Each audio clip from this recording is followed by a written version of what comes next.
Next move करते हैं carrying cost की तरफ। अब कैरिंग कॉस्ट का मतलब क्या होता है? देखो, इसके नाम से ही हमें सजेशन मिल रही है कि कैरिंग कॉस्ट। कैरी मतलब रखने की कॉस्ट। हम कहते हैं ना कई बार कि यार आप कॉलेज जा रहे हो, रास्ते में मेरे को भी कैरी करते जाना। तो कैरी का मतलब क्या होता है कि गुड्स एक बार आपके गोडाउन में आ गई, आपके वेयर हाउस में आ गई, आपकी फैक्ट्री में आ गई। अब गुड्स को अगला काम जो गुड्स को रखने की टेंशन है, इसको मैं एक सिंपल सी एग्जांपल से आपको समझाता हूँ। जैसे फॉर एग्जांपल कि एक अगर हम किसी स्वीट शॉप की बात करें, किसी हलवाई की बात कर रहा हूँ मैं, उसके पास सुबह मान लो जी उन्होंने 50 किलो जो है मिल्क आ गया उसके पास, क्योंकि जो भी अपना मिठाइयाँ बनती हैं, स्वीट्स बनती हैं, या जो ये पनीर हो गया, ठीक है, चीज़ हो गया, कर्ड हो गया, तो ये सभी का सोर्स जो है बेसिकली मिल्क है। तो सुबह उनके पास मिल्क की डिलीवरी आ जानी है, 50 लीटर्स मिल्क जो है वो उनके पास आ जाना है, ठीक है, दूध आ जाना है।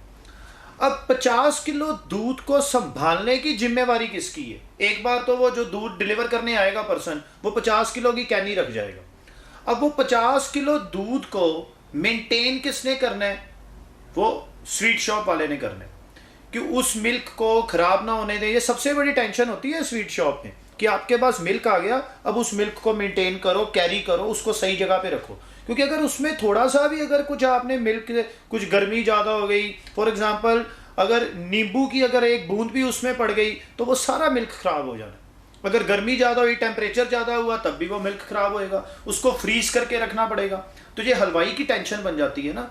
तो जो उसको उसने फ्रीज करके रखना है, उसको उस एनवायरनमेंट में रखना है कि हाँ भी वो मिल्क खराब ना हो, तो उसके ऊपर जो उसको कॉस्ट खर्चनी पड़ी ना, जब तक उस मिल्क को यूज नहीं किया गया तब तक आपने उसके ऊपर जो कॉस्ट इनकर्ड की, that is a carrying cost. ये नहीं होता कि गुड्स आपके पास आ गई, अब आप आराम से बैठ जाओ, अब आपको कोई कॉस्ट ही नहीं खर्चनी पड़ेगी।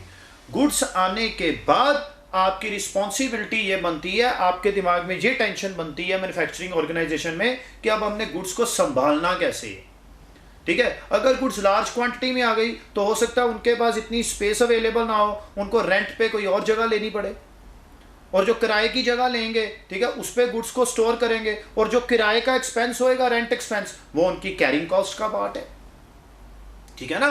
जैसे आपने गुड्स ज़्यादा मंगवाई, ठीक है, थोड़ी मंगवाई, ज़्यादा मंगवाई, आपको गुड्स आपके गोडाउन में आ गई। अब फॉर एग्जांपल आपकी गोडाउन में करोड़ों रुपए का माल पड़ा हुआ है, ठीक है, करोड़ों रुपए का रॉ मटेरियल पड़ा हुआ है, लाखों का रॉ मटेरियल पड़ा हुआ है। तो आपको ये डर होता है कि यार ये गुड्स कहीं पे ख़राब ना हो जाए, कोई फायर अक्कड़ ना हो जाए, कुछ ना हो जाए, तो हम उन गुड्स की इंश्योरेंस करवा लेते हैं। तो जो आपको इंश्योरेंस की कॉस्ट खर्चनी पड़ी, वो गुड्स को रखने की कॉस्ट ही है ना, ठीक है ना। तो वो भी हमारी कौन सी कॉस्ट है? Carrying cost.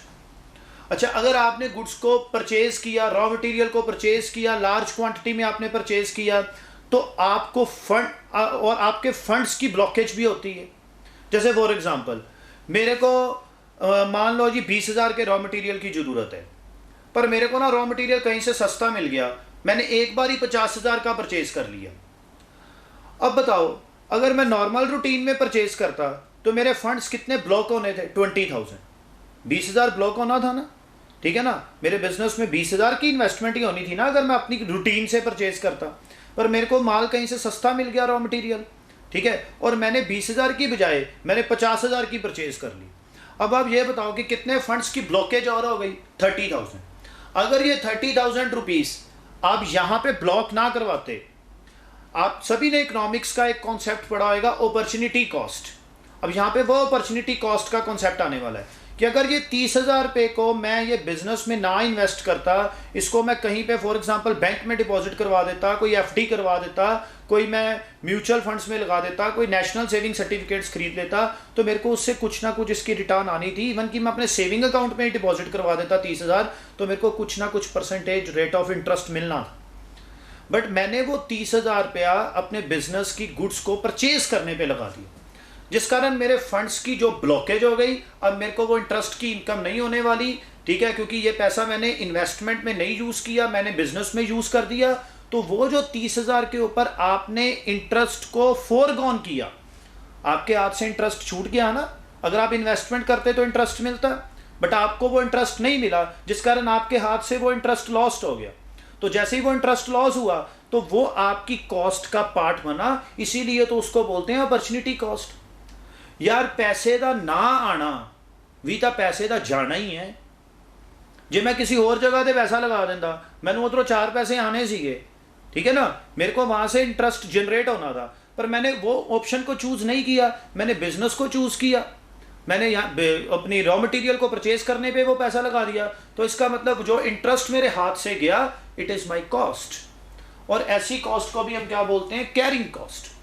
Carrying cost basically क्या होती है कि आपने जो गुड्स की परचेजेस की, ठीक है, जैसे आपने मान लो 50,000 की गुड्स अगर आपने परचेज की, ठीक है, और 50,000 की गुड्स पे आपकी इंश्योरेंस कॉस्ट जोड़ के, आपकी रेंटल कॉस्ट जोड़ के, स्टोरेज कॉस्ट जोड़ के, होल्डिंग कॉस्ट जोड़ के, होल्ड मतलब रखने की कॉस्ट, ठीक है, आपकी अपॉर्चुनिटी कॉस्ट जोड़ के, सारी कॉस्ट जोड़ के मान लो कि वो आपका 10% बन रहा है पर एनम, ठीक है, वो आपका 10% पर एनम बन रहा है। तो इसका मतलब ये है कि आपने अगर 50,000 की गुड्स परचेज की, 10% पर एनम के अकॉर्डिंगली आपका 5,000 रुपया क्या बनना था?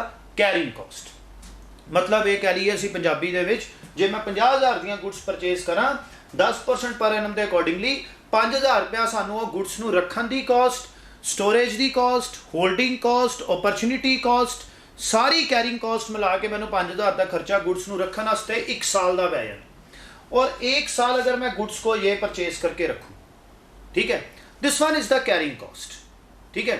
और कैरिंग कॉस्ट को जरा मैं आपको जरा स्लाइड से भी रीड करवा दूं कि अगर आपको थ्योरेटिकली इसको अगर कैरिंग कॉस्ट को पढ़ना हो या लिखना हो कहीं पे, तो आप कैसे लिखोगे? बेटे आप स्लाइड पे देखोगे जरा, carrying cost, carrying cost refer to the cost incurred in maintaining a given level of inventory.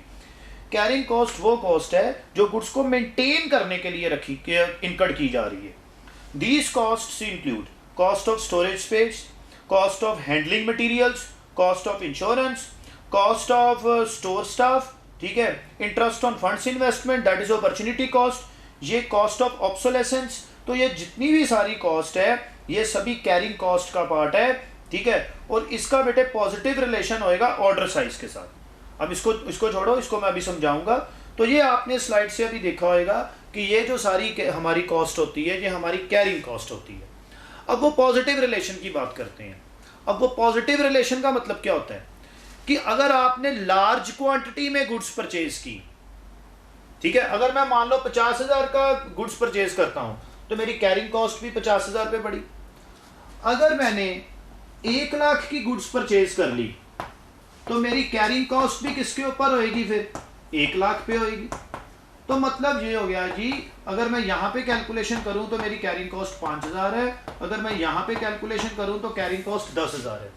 मैं आपको ये समझाना चाह रहा हूं, जैसे ही आपका परचेज करने का वॉल्यूम इंक्रीज होएगा वैसे वैसे ही आपकी कैरिंग कॉस्ट की भी क्या होएगी? इंक्रीज। तो इसका ना पॉजिटिव रिलेशन है, large quantity higher the carrying cost, low quantity lower the carrying cost, ठीक है। बट ऑर्डरिंग कॉस्ट में क्या था? याद करो, ऑर्डरिंग कॉस्ट में अगर आपने थोड़ी क्वांटिटी में परचेज किया, अगर आपने थोड़ी क्वांटिटी में परचेज किया, जैसे अगर मैं यहां पे देखूं, अगर मैं 50,000 की गुड्स परचेज करूं, ठीक है, अगर मैं थोड़ी क्वांटिटी में परचेज करूंगा तो उस केस में मेरे नंबर ऑफ ऑर्डर्स क्या होंगे? बेटे इस केस में आप बताओ मेरे नंबर ऑफ ऑर्डर्स क्या होंगे? इंक्रीज होंगे। तो मेरी ऑर्डरिंग कॉस्ट भी क्या होगी? इंक्रीज होगी। और अगर मैंने ज्यादा क्वांटिटी में परचेज किया, मेरे नंबर ऑफ ऑर्डर्स क्या होंगे? डिक्रीज होंगे। मेरे नंबर ऑफ ऑर्डर्स डिक्रीज होंगे तो फिर मेरी जो ऑर्डरिंग कॉस्ट है वो भी क्या होगी? डिक्रीज होगी। बट यहां पे सीन क्या है? यहां पे सीन क्या है कि अगर आप कम क्वांटिटी पे परचेज करते हो, मतलब मैं ऐसे समझाता हूं आपको कि अगर मैंने ये कम क्वांटिटी है, अगर मैंने कम क्वांटिटी में परचेज किया ऑर्डरिंग कॉस्ट भी कैरिंग कॉस्ट भी कम है। अगर मैंने ज्यादा क्वांटिटी में परचेज किया तो कैरिंग कॉस्ट भी ज्यादा है।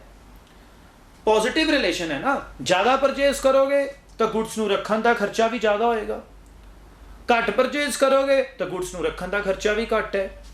बट इस केस की है कि अगर मैं घट परचेज करूंगा थोड़ा थोड़ा करके परचेज करूंगा, क्लियर हो रही है, तो फिर मेरे नंबर ऑफ ऑर्डर्स की हो जाएंगे इंक्रीज, और नंबर ऑफ ऑर्डर्स इंक्रीज होंगे तो मेरी ऑर्डरिंग कॉस्ट भी क्या होएगी, इंक्रीज।